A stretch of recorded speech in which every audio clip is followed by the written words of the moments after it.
你好，歡都城前台有咩幫到你？你呢度梗係投胎啦，叫咩名？純出櫃咯。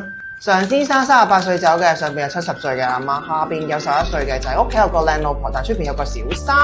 生前先房錢15萬，係咪你？係啦，係我啦。屋企個老婆要帶住細路翻工補貼家用，你點解有咁多私己錢都唔拎出嚟啊？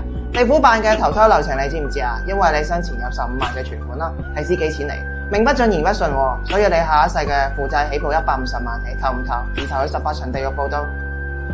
投，梗係投啦！我要投胎做中國男人。中國做男人你講笑咋係嘛？就算你同嚴經理啊係親戚都搞唔掂啦，去中國做男人咧係熱門選擇嚟嘅，已經排到6800年後。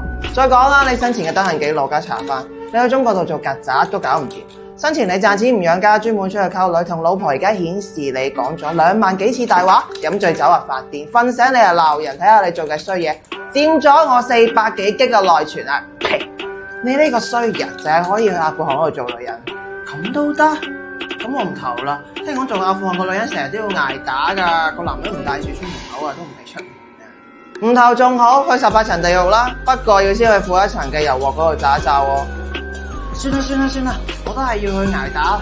我去投胎繼續做翻人啊！就算你而家想投都投唔到，我要熄機啦，我要收工。而家先去負一層嘅地獄嗰度炸一炸先啦，跟住聽日先至過嚟攞號，再辦理呢一個投胎流程。祝你生活愉快，拜拜。